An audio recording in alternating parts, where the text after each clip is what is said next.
السلام علیکم زاہد بھائی. وعلیکم السلام. جو بھی پیسے والے لوگ ہیں وہ جن کے پاس تھوڑا سا بھی طاقت ہے وہ اس وقت اس معاملے میں بہت سیریس ہو گئے ہیں کہ وہ پاکستان سے باہر اپنی ایگزسٹنس بنا لیں, وہاں رہیں یا وہاں کچھ مینیج کریں یا فلانا کریں. تو اس فلو آف کیپٹل ہوگا, فلو آف انٹلیکچوئل کیپٹل تو ہم پہلے ہی فلو کرنے دیتے رہے نا. جو ذرا سا پڑھا لکھا سمجھدار تھا ہم کہتے تو آپ ادھر کیوں کام کرتے ہو بھائی, وہاں جا کے اتنے پیسے ملیں گے. وہ تو ہم نے انٹلیکچوئل آؤٹ فلو تو کر دیا. تو اب جو کیپٹل آؤٹ یہاں سے موجود تھا اس کا ہم کیسے کریں کہ مطلب وہ تو اس وقت اتنی پینک کی پوزیشن ہے. میں اپنا سوال تھوڑا سا کلیئر کرنے کے لیے کچھ چیزیں آپ کو بتاؤں کہ اس وقت میں نے اسٹیٹ بینک کو اسحاق ڈار صاحب جو ہے نا وہ اتنا سادہ سنائے کنٹرول کرتے ہیں کہ روزانہ کی بنیاد پہ ایک ڈائریکٹر کو ڈانٹ پڑتی ہے. وہ ڈائریکٹر فرسٹریشن میں آ کے ایک بینکر کو ڈانٹتا ہے. یعنی میرے سامنے ایسا ہوا کہ ہمارے ایک دلی والے ہیں, ان کی کوئی 2-2.5 مہینے سے مال آیا ہوا تھا اور وہ پڑا ہوا تھا, اور 2-2.5 مہینے کے مال وہاں پڑے رہنے کا مطلب آپ سوچیں کروڑہا روپیہ کا ڈیمیج اور کروڑہا روپے کا کنٹینر ڈیٹینشن چارجز. یہ وہ پیسے ہیں جو ڈالروں میں پے ہونے, ایونچولی ملک سے باہر کی کمپنیاں ہیں سارے ڈالر باہر چلے جائیں گے. اس پیمانے پہ وہاں پہ ڈیمیج اور ڈیٹینشن لگ رہا ہے. اور یہ بینکر اتنے کنفیوز ہیں کہ اسٹیٹ بینک کہتا ہے کہ آپ نے مینیج کرنا ہے. وہ کیسے مینیج کریں گے, ان کو کیا معلوم کہ کیا کرنا ہے کیا نہیں کرنا. یعنی وہ کہتے ہیں ہم اس کے اگر پیسے دے دیں تو وہ کہتے ہیں یہ ضروری چیز نہیں تھی, آپ نے یہ کیوں کرا. اور اگر نہ دیں تو کہیں اور سے ڈانٹ پٹ رہی ہوتی ہے, لوگ ہو رہے ہوتے ہیں. یعنی ہم نے 3 دن سے ہم دیکھ رہے ہیں کہ اب بینکوں پہ حملے ہونے شروع ہو گئے. اب تو لوگوں کی برداشت سے زیادہ ہو گیا. یہ جو کیوس بن رہا ہے, یہ کیوس تو ہم کو کہیں بھی ایک بہت بڑی خرابی کی طرف لے جائے گا. تو اس کا کیا مطلب کیا مستقبل دیکھ رہے ہیں؟ اصل میں معذرت کے ساتھ جو ادارے ہیں جو اس ملک کو چلا رہے ہیں وہاں 2 سال کی اپنی ایکسٹینشن اور 2 سال کی اپنی نوکری کے لیے پوسٹنگ کے لیے پلاننگ ہوتی ہے ساری. پورے پاکستان کے لیے کوئی پلاننگ کرنے کو تیار نہیں ہے, نہ کوئی سیاستدان ہے, نہ جرنیل, نہ بیوروکریٹ. 2 سال کی پوسٹنگ, اس کے لیے سارا کھیل ہے. اور جب تک ہم اس فریم آف مائنڈ سے نہیں نکلیں گے کہ ہمیں پاکستان کے لیے کام کرنا ہے, کچھ ہوگا نہیں. سارے انگریڈینٹس یہاں موجود ہیں, کسی چیز کی کمی نہیں ہے. اور میں آپ کو بتاؤں, اگر یہ میرا یقین ہے اگر یہ ٹھیک ہوگا تو 1 مہینے میں ہوگا, ورنہ کبھی ٹھیک نہیں ہوگا. یہ 1 مہینے میں ٹرن اراؤنڈ ہو جائے گا ملک. اس میں اتنی صلاحیت ہے, اللہ تعالیٰ نے اتنی ریزیلینس دی ہے, بشرط یہ کہ ہم طریقے سے کام کریں. جو پینک ہے وہ بالکل اپنی جگہ ہے. مجھ سے میں دوپہر کو شادی تھی ابھی چند دن پہلے, ہمارے رشتہ داروں کے, میں وہاں اتوار والے دن تو میں بیٹھا ہوا تھا, تو مجھ سے 3 میرے رشتہ دار قریب آئے اور آ کے انہوں نے آ کے اس طرح بالکل جیسے کانفیڈینشیل کان میں آپ سے بات کر رہے ہوتے کہ کیا کسی بچے کو باہر سیٹل کر دینا چاہیے, کیا کچھ اس وقت باہر انویسٹمنٹ کر دینی چاہیے, آپ نے کیا سوچا ہے اس بارے میں. اور انہوں نے پھر یہ بھی کہا کہ جتنی ہماری کیپیبلٹی ہے یہ کرنے کی, اس سے تو 10 گنا آپ کی کیپیبلٹی ہے. ہمیں کرنے میں 6 مہینے لگیں گے تو آپ 15 دن میں کر لیں گے یہ کام, آپ کیوں نہیں کرتے. تو میں نے تو ان سے یہ کہا کہ نہ میرا ارادہ ہے نہ کسی بچے کو بھیجنے کا, نہ کچھ جانے کا, اور نہ کوئی کاروبار شفٹ کرنے کا, نہ کوئی انویسٹمنٹ کرنے کا. آخر آپ ایسا کیوں کرتے ہیں؟ اس لیے کہ مجھے یقین ہے کہ یہ ٹھیک ہو جائے گا انشاءاللہ, یہ خراب نہیں ہوگا. اس کی بہت ساری وجوہات ہیں. ہمارے پیچھے ایک بڑی پاپولیشن ہے, لوگ پاپولیشن کو قرض سمجھتے ہیں, میں پاپولیشن کو نعمت سمجھتا ہوں. اگر یہ قرض ہوتا تو چائنا اس وقت دنیا کے سب سے نیچے ہوتا, انڈیا اس وقت دنیا میں سب سے نیچے ہوتا. اور ہم دیکھ رہے ہیں وہ دونوں دنیا کی پہلی 10 اکانومیز میں ہیں. چائنا تو نمبر 1 پہ جانے والا ہے, اور انڈیا بھی پہلی 10 اکانومیز میں آ گیا, بلکہ شاید 6 نمبر پہ اکانومی میں, 5ویں پہ شاید آ گیا نا, 5ویں پہ آ گیا انگلینڈ کو رینک ہو ریپلیس گیا. کر لیا. تو آپ یہ سمجھیں کہ جو پاپولیشن ہے وہ قرض نہیں ہے, وہ ثابت ہو گیا کہ وہ نعمت ہے اگر اس کو استعمال بلکہ کیا سارا جائے. یورپ بیٹھ گیا, سارا یورپ بیٹھ گیا. آج آپ کی مین پاور ہی ایکسپورٹ ہو رہی ہے نا وہاں پہ, کیونکہ ان کے پاس مین پاور نہیں ہے. تو جو سچویشن ہے وہ یہ ہے کہ ہم یا تو اس کو استعمال کر لیں, اگر ہم استعمال نہیں کرتے تو وہ ملبے کی طرح ہمارے اوپر پاپولیشن گرتی ہے آگے. اور یہ ایک ایسا فیکٹ ہے جس کو ہمارے لوگ ریئلائز کرنے کو تیار نہیں ہیں. ہم اس کو روتے ہی رہیں گے ساری زندگی اگر ہم اس کو نہیں سمجھیں گے کہ ہمارا پلس پوائنٹ ہے. مجھے کسی نے آج سے 15 سال پہلے کہا تھا, جب اسی طرح کے حالات پاکستان میں ہوئے تھے, کہ آپ دبئی میں کوئی پراپرٹی خرید لیں. میں نے کہا نہیں. انہوں نے کہا کیوں؟ میں نے کہا دبئی خراب ہو جائے گا, پاکستان نہیں ہوگا. تو وہ صاحب بڑے ناراض ہوئے کہ یار ساری دنیا یہ نہیں کہتی, آپ کہتے ہیں. میں نے کہا 22 لاکھ تو دبئی کی آبادی ہے, 7 لاکھ لوکلز ہیں. اللہ معاف کرے کچھ بھی مسہاب ہو تو وہ 7 لاکھ آدمی ریت کو کیا کریں گے, اور جو ریت کے اوپر اپارٹمنٹ بنے ان کو کیا کریں گے. اور یہ 22 کروڑ کا ملک ہے, میرے پیچھے لائن لگی ہوئی ہے پراپرٹی خریدنے کے لیے, میرے پیچھے لائن لگی ہوئی ہے ہر چیز کے اندر انویسٹ کرنے کے لیے, تو یہ کیسے ختم ہو جائے گا؟ تو 22 کروڑ لوگ ہیں نا, تو لوگوں سے معیشت بنتی ہے, لوگوں سے ڈیمانڈ کریٹ ہوتی ہے, لوگوں سے سب کچھ ہوتا ہے, بلڈنگوں سے نہیں ہوتا, خوبصورت شیشے والی عمارتوں سے تو یہ سب کچھ نہیں ہوتا. تو ہمیں جو چیز ہم ریئلائز نہیں کر رہے کہ ہمارے پاس کوئی سروائیول پوائنٹ نہیں ہوگا. میں تو دنیا کے حالات کو دیکھ کے مجھے لگتا ہے کہ بہت عرصہ نہیں لگے گا کہ وہاں جو پاکستانی رہتے ہیں ان کو بھی واپس اپنے گھر آنا ہوگا. کسی نہ کسی ریزن کی وجہ سے اس کو بنا دیا جائے گا ریزن کہ وہ وہاں سے موو ہوں, اور اسی لیے شاید وہاں کے جو پاکستانی ہیں وہ ایک ہی چیز میں پاکستان میں انویسٹ کرتے ہیں. یہ بھی کتنی بڑی ڈیلیما ہے کہ جو اربوں ڈالر کے حساب سے انویسٹمنٹ پاکستانیوں کی آ سکتی ہے, ان کے آؤٹ لیٹ ہی ایک ہے اور وہ پراپرٹی ہے, اور اس کے علاوہ کوئی نہیں ہے. اگر ہمارے اسٹاک ایکسچینجز ٹھیک ہوں, ہماری کمپنیز لسٹ ہوں, ہمارے یہاں یہ ماحول کریٹ کیا جائے, تو اتنی انویسٹمنٹ آئے گی اس کے اندر جس کا آپ اندازہ نہیں لگا سکتے. لیکن ان کے پاس کوئی وینیو ہی نہیں ہے, کوئی گائیڈنس ہی نہیں ہے. $3 ارب, $2.25 ارب ہر سال ہر مہینے آتا ہے پاکستان, کہاں انویسٹ ہوتا ہے؟ اگر وہ انویسٹ بھی ہونے لگے صحیح جگہ پہ تو کہاں سے کہاں پہنچ جائیں گی چیزیں. میں اکانومسٹ نہیں ہوں, لیکن بہت سمپل بات کر رہا ہوں. جب ہم کاروبار میں آئے تو ہمارے بزنس کا جو اصول ہے, میں نے کہا جی آپ کے 4 یا 5 ایسی سپلائیز ہیں جو آپ کا 80% آف ٹوٹل پرچیزنگ ہے, اور 4 یا 5 ایسے خرچے ہیں جو 80% آف ٹوٹل ایکسپینس ہے آپ کا. تو آپ ان اینڈ آؤٹ کو اگر کنٹرول کر لیں تو باقی تو آپ کے گھر میں ہی ہے. تو ہمارے 5 خرچے کیا ہیں پاکستان کے سب سے بڑے؟ آئل امپورٹ, ٹھیک ہے, اور جب ہم آئل امپورٹ کو کہتے ہیں تو آئل ایکسپلوریشن اور گیس ایکسپلوریشن کتنی ہو رہی ہے؟ کیا وہ اس کو کمنسریٹ کرنی چاہیے جتنی ہونی چاہیے؟ ہماری آئل اینڈ گیس ایکسپلوریشن کی پالیسی ٹھیک نہیں. نتیجہ اس کا یہ ہے کہ باہر سے ساری انویسٹمنٹ آنی اس کی بند ہو گئی ایکسپلوریشن. اس لیے آپ آئل امپورٹ کے اوپر ڈیپینڈنٹ ہیں. آج آپ شروع کریں گے آپ کو 3 سال لگیں گے کہ آپ کہیں پہنچ جائیں آئل ایکسپلوریشن, لیکن آپ کو یہ پرائرٹی پہ کرنا چاہیے, آپ نہیں کرتے. دوسری آپ کی بڑی امپورٹ ہے ایڈیبل آئل. تو کون سی کراپ ہے پاکستان میں جو اگ نہیں سکتی؟ اگر کینولا ہے, اگر آپ پام آئل لیتے ہیں تو کیا وہ پاکستان میں کلٹیویٹ نہیں ہو سکتا؟ ضروری ہے ہم چینی بنائیں جس کی ہمیں ضرورت نہیں ہے؟ ہم سارا اپنا پانی اس میں خرچ کر دیں, 10 گنا پانی خرچ ہوتا ہے چینی کی فصل میں کمپیئر ٹو کاٹن, لیکن ہم وہ بھی نہیں کرتے. اس میں ایڈیبل آئل کے لیے تو ان کو یہ کرنا پڑے گا نا کہ پام آئل تو پھر آپ کو اندازہ ہو کہ 6 سال بعد آپ کو شروع دے تو گا, کریں گے نا آپ. لیکن جو اگر آپ نے سرسوں لگا دی نا تو سرسوں تو 3 مہینے کے بعد آپ کو وہ دے فصل دے دیتی دے ہے, گا. کنولا بھی دے دیتا ہے اسی ہاں طرح. یہ سب تو آپ کو یہ ڈیسائیڈ کرنا پڑے گا کہ یہ ہمارے 5 بڑے خرچے ہیں. ایک آپ کا بڑا خرچہ جو کسی کو پتہ ہی نہیں ہے وہ یہ ہے کہ آپ کے پاس پوری شپنگ لائنز تھیں, آپ کا پرائیویٹ شپنگ انڈسٹری تھی. آج آپ $5 ارب دے دیتے ہیں شپس کو پاکستان سامان ٹرانسپورٹ کرنے میں اور یہاں سے ایکسپورٹ کرنے میں, بجائے اس کے کہ جو آپ کی شپنگ میرین آپ کی پوری انڈسٹری ہوتی وہ ڈالر لے کے آتی, آپ ڈالر پے آؤٹ کر دیتے ہیں $5 ارب. پاکستان جیسے ہم $5 ارب کے لیے IMF کے پیچھے گھومتے. تو آپ 5 مدے لے لیں, وہ 80% آف یور ایکسپینس ہوگی امپورٹ کا, اور 5 ایکسپینسز لے لیں, آپ افورڈ نہیں کر سکتے گورنمنٹ کے اندر وہ تعداد لوگوں کی جو اس وقت موجود ہے. اگر میں ایک ہیلدی انڈسٹری کو بھی اوور لوڈ کر دوں 100% اضافی اس میں مین پاور دے دوں, دنیا کی جو ترقی یافتہ قومیں, آپ جاتے ہیں ہم کیا دیکھتے ہیں وہاں؟ کیا قاصد اور نائب قاصد ہوتا ہے دفتر میں؟ لوگ اٹھ کے چائے بناتے ہیں, اپنی چائے کی رکھی ہوتی ہے چیزیں اٹھا کے لوگ چائے بناتے ہیں, اپنا کپ ہوتا ہے ان کا وہ رکھتے ہیں اپنے ڈرار میں. اگر وہاں پر فائل ادھر سے ادھر بھیجنی ہوتی ہے تو وہ زاربند باندھ کے, جس کو ہم نیفا باندھ کے, اور وہ بھیجتے ہیں ہم. سارا کام کمپیوٹر کے اوپر ہوتا ہے, ادھر سے ادھر انٹر آفس بھی میموز ہیں ای میلز کے اوپر جا رہے ہوتے ہیں, پوری ٹریسیبلٹی ہوتی ہے اس کی. یہاں تو آپ ایک خط بھیجتے ہیں اس کا جواب ہی نہیں آتا کبھی.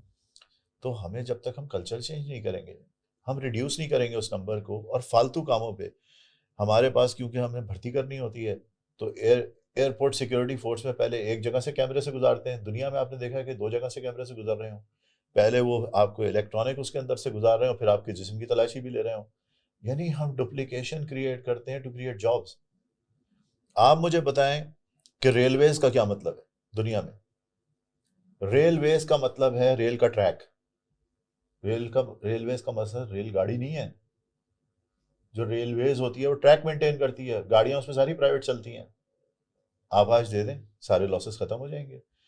ریلویز کو اور ریلوے پلیٹ فارمز کو یوز ایسے ہونا چاہیے جیسے ایئرپورٹ یوز ہوتے ہیں. ایئرپورٹ جو مینٹین کرتی ہے سول ایویشن اتھارٹی, اس کے پاس جہاز نہیں ہوتے, جہاز تو لوگوں کے ہوتے ہیں جو اس پہ چلتے ہیں, اور وہ بہترین چلتے ہیں. وہ ایئر لائنس خود ہی اپنا کھانا مینٹین کرتی ہیں, خود ہی اپنے اسٹینڈرڈز مینٹین کرتی ہیں, اور اس طرح سے بزنس لیتی ہیں, اپنے ٹکٹ کے پرائس مینٹین کرتی ہیں, ان کی فیزیبلٹی ہوتی ہے. اس کے اوپر پیسنجر ٹرین بھی چلتی ہیں, اس کے اوپر جو ہے وہ مال گاڑیاں بھی چلتی ہیں لاجسٹکس کے لیے. تو ریلویز ہوتا ہے, ریلز تو نہیں ہوتی, ٹرینز تو نہیں ہوتی دنیا میں. انٹر یورپ چل رہی ہوتی ہیں تو ساری پرائیویٹ ٹرینز ہوتی ہیں لوگوں کی. یہ کیسے, مطلب یہ کوئی سائنس تو نہیں ہے, ایجاد کرنے کی چیزیں تو نہیں ہے کہ ہم کہاں لاسز کرتے ہیں. ہمیں کیا ضرورت ہے کہ ہم اسٹیٹ اونڈ انٹرپرائزز کو جو ہے اس کے اوپر 600 ارب روپے ہر سال خرچ کر دیں جو ہم نہیں افورڈ کر سکتے ہیں. میں نہیں کہہ رہا کہ آپ لوگوں کو وہاں سے نوکری سے نکال دیں, پر اگر ایک اسٹیل مل چل ہی نہیں رہی اور وہاں 24,000 لوگ تنخواہ لیتے ہیں, 40,000 40,000 لوگ تنخواہ لیتے ہیں, تو ان کی ٹریننگ کرائیں, ان کو پرائمری اسکول میں ٹیچر رکھ دیں, ان کو تنخواہ بھی دیتے رہیں, کم از کم نیشن بلڈنگ کے اندر تو استعمال ہونے شروع ہو جائیں گے وہ تنخواہ جس سے تباہ اور ضائع ہو رہی ہے, گھر بیٹھ کے پیسے لے رہے ہیں. پرائمری اسکول کتنے ٹیچرز کتنے وہ ہیں ہمارے اس وقت جو پرائمری اسکولز ہیں, کیونکہ گرین کرسنٹ ٹرسٹ کے حوالے سے ہم ریسرچ کرتے رہتے ہیں, تقریباً 4 لاکھ پاکستان میں سرکاری اسکول ہیں. 4 لاکھ. اور آج اس سال کا جو بجٹ ہے سرکاری اسکولوں کا, جو آپ بجٹ بکس میں دیکھ سکتے ہیں انٹرنیٹ کے اوپر, وہ 1,300 ارب روپے سے زیادہ ہے. یعنی فوج سے زیادہ خرچ ہم کر رہے ہیں اس وقت ایجوکیشن اسکول کے کے نام پہ. ٹیچرز کے اوپر.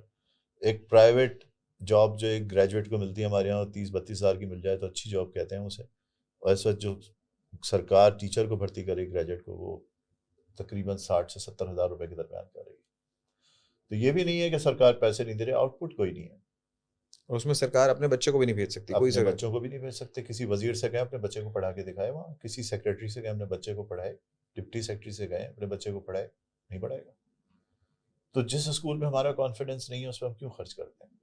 1,300 ارب روپے ہم ڈونرز سے لیتے ہیں ہر سال, اور اس لیے خرچ کر دیتے ہیں کہ 80% بجٹ تو ٹیچرز کا تنخواہ ہے, یہ تو روک ہی نہیں سکتے.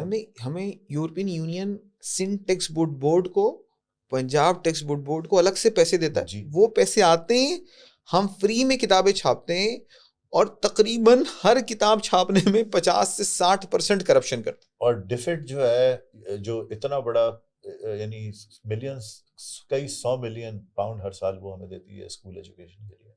یعنی ہم لوگوں سے امداد لے رہے ہیں, اپنے اوپر قرضہ کھڑا کر رہے ہیں, اور اس کا نتیجہ کوئی نہیں ہے.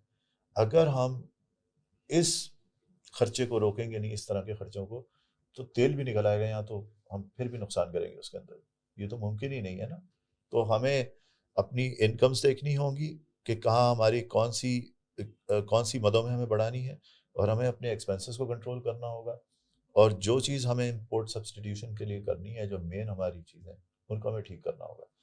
یہ شاید نو گو ایریا ہے, لیکن بلوچستان کو ہمیں ٹھیک کرنا ہوگا.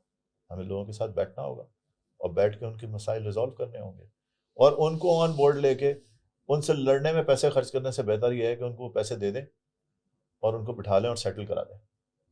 ان کو کہیں ہم تمہیں سالانہ یہ خرچہ دے دیا کریں گے, ہمارے سپاہیوں کی جانیں بھی بچیں گی, ہمارے لا اینڈ فورسز کی جانیں بھی بچیں گی.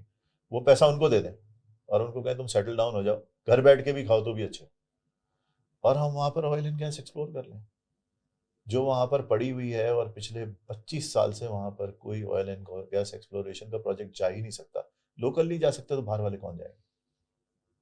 نہیں, ابھی آپ وہ دیکھیں نا, ریکوٹیک الگ ہے, وہ سیندک الگ ہے, وہ عجیب ہے. پوری چائنیز اندر ہی اندر کام کر رہے ہوتے ہیں, وہیں کے وہیں کاپر کے نام پہ وہ گولڈ اور کاپر نکال رہے ہیں, اور وہ مٹی تک یہاں نہیں, انہوں نے یہ سسٹم بھی نہیں بنایا ہوا کہ وہ مٹی سمیت لے کے جاتے ہیں. ہمیں یہ بھی نہیں پتا کہ اس کے اندر گولڈ کتنا ہے اور کاپر کتنا ہے.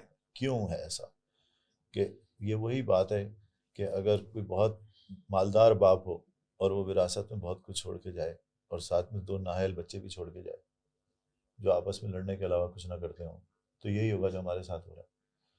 تو وہ کہتے ہیں جو 7 نسلوں کے لیے چھوڑ کے گئے تھے وہ ایک نسل میں بھی نہیں چل سکا.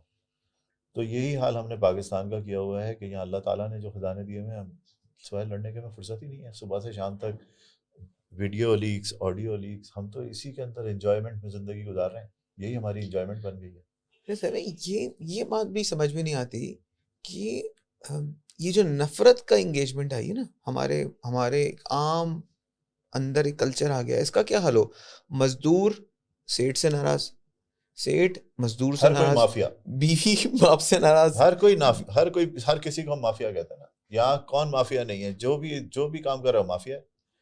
اور جب تک ہم اس فریم آف مائنڈ سے نکلیں گے, اگر ہمیں اختلاف ہے کسی جماعت کے ساتھ, تو اس سے نفرت کرنے کی کیا ضرورت ہے؟ جی زاہد بھائی, ابھی ہمارے یہاں میزان بینک والوں نے بتایا کہ ہم پیمنٹ اس لیے نہیں کر سکتے کہ ہمارے پاس گندم کا ایک جہاز آنا ہے, اسٹیٹ بینک نے ہم سے کہا ہے کہ آپ اس کی پیمنٹ کریں. میں حیران ہوں کہ ہم اتنے نکمے ہیں کہ ہم اپنی گندم بھی نہیں اگا سکتے. اور اس کی سمپل سی وجہ یہی ہے کہ جو پولیٹیکل پارٹی اس وقت پنجاب میں جو مین ہمارا گندم کا گروور ہے موجود تھی, اس سے کوئی اکاؤنٹیبلٹی ہونی چاہیے کہ آپ نے کسان کو کیا ریٹ آفر کیے ہوئے تھے. کسان کو تو آپ نے 2400 روپے من اس طرح کے ریٹ دیے ہوئے تھے, اور جب وہ گندم تھوڑے دن بعد ہی وہ 4000 روپے من پہ چلی گئی. تو عرفان میں ایک بات بتائیں, میں سورہ یوسف پڑھ رہا تھا ابھی اتفاق سے, جیسے چل رہی تفسیر, تو آج سے 4000 سال پہلے بادشاہ نے بلا کے پوچھا یوسف علیہ السلام کو کہ مجھے خواب آیا, مجھے کیا کرنا ہے؟ انہوں نے کہا 7 سال تمہارے بہت اچھے فصل کے ہوں گے, اس میں تم ذخیرہ کر لینا. اور ذخیرہ کیسے کرنا؟ ہمارے پاس سائلوں ہیں, میں ذخیرہ کرنے کے طریقے آ گئے ہیں. ذخیرہ کیسے کرنا کہ اس کو اس کی بالوں میں ہی رہنے دینا, یعنی اس کی خوشے سے نکالنا نہیں, گندم کو اسی طرح رکھ دینا, تو یہ اس کو کیڑا نہیں کھائے گا. اور اسی طرح رکھتے جانا اور تھوڑا استعمال کرنا, اور پھر 7 سال سخت آئیں گے, اس میں ساری دنیا تم سے گندم. تو پورا جو مصر نہیں, پورا علاقہ, مطلب شام, اردن, سب سے ان کے پاس لوگ آ رہے تھے لینے کے لیے, کیونکہ ان کے پاس یہ طریقہ موجود تھا. تو یعنی 4000 سال پہلے کی بات اللہ میاں نے ہمیں بتا دی, ہمیں عقل نہیں آئی کہ ہم کیا کریں اس کے ساتھ. کہ 7 سال وہ بھی ہوں گے جس میں اچھی بارش ہوگی, اور 7 سال وہ بھی ہوں گے جس میں کم بارش ہوگی. وقت کے موسم تو تبدیل ہوتے رہیں گے, اس وقت بھی ہوتے تھے. اب کلائمیٹ چینج کو ہم رو رہے ہیں, اس وقت بھی ہوتی تھی نا کلائمیٹ چینج, اس کا مطلب ہے, یا اس وقت نہیں ہوتی تھی. تو اللہ تعالیٰ کے موسم میں جو ہوتے رہیں گے تبدیل آگے پیچھے. لیکن جو طریقہ ہمیں سکھایا گیا ہے وہ کسی وجہ سے سکھایا گیا نا, وہ کس کو سمجھ آیا؟ سوائے ہمارے سب کو سمجھ آ گیا کہ لوگ اس کو پریزرو کرتے ہیں. آپ ایک دفعہ دیکھیں, ٹماٹر آتا ہے تو وہ کہتے ہیں کہ 20 روپے کی پیٹی بک رہی ہے ٹماٹر کی, جس میں 20 روپے کی پیٹی بھی نہیں ہے, پیٹی کی کاسٹ جو ہے وہ پوری نہیں ہو زیادہ ہے. رہی, اور وہ سارا کسان جو ہے وہ اس کو تباہ کر دیتا ہے. اگلی دفعہ وہ فصل نہیں لگاتا تو وہ 300 روپے کلو ملنے لگتا ہے. یہ کیا مذاق ہے؟ کیا ہمارے پاس, ہم نے کیا ایگرو کی پوری چین لگائی کہ اس کی پریزرویشن کیسے کرنی ہے, اسٹوریج کیسے کرنی ہے, اس کا پلپ کیسے نکالنا ہے. یہ ساری چیزیں ہو سکتی ہیں نا, دنیا میں ہوتی ہیں, اسی سے ویلیو ایڈیشن ہوتی ہے. تو ہمیں کیوں سمجھ نہیں آ رہی اس کی؟ پاکستان میں فرصت کس کو ہے سمجھنے کی؟ ہے ہی نہیں.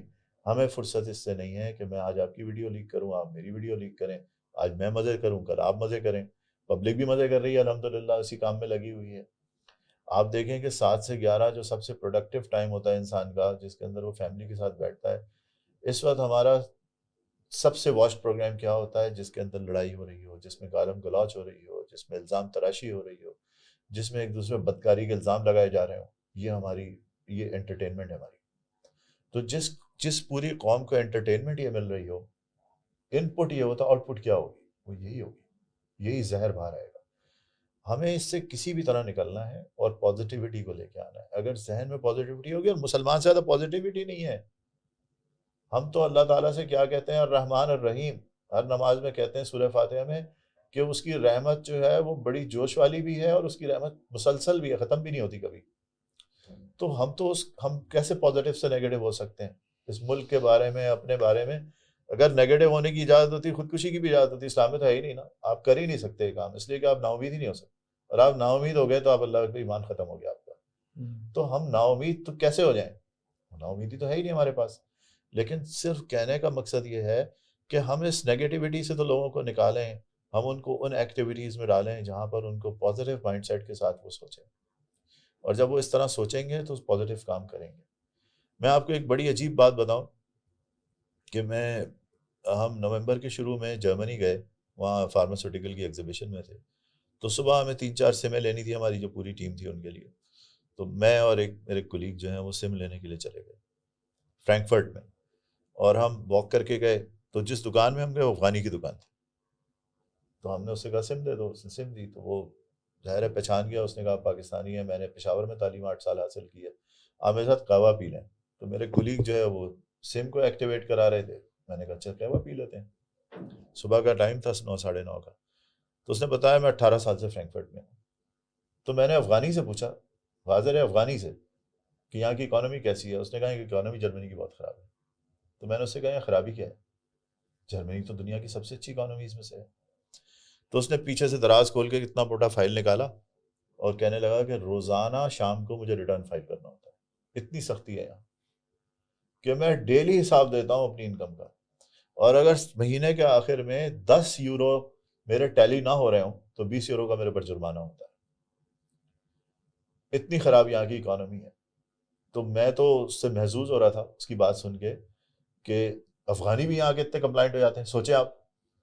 ٹھیک ہے, تو میں نے اس کو یہ کہا کہ اگر یہ کام تم کابل میں بیٹھ کے کرتے تو آج کابل جرمنی ہوتا, اور تم یہاں نہ ہو بیٹھے ہوتے مہاجر بن کے.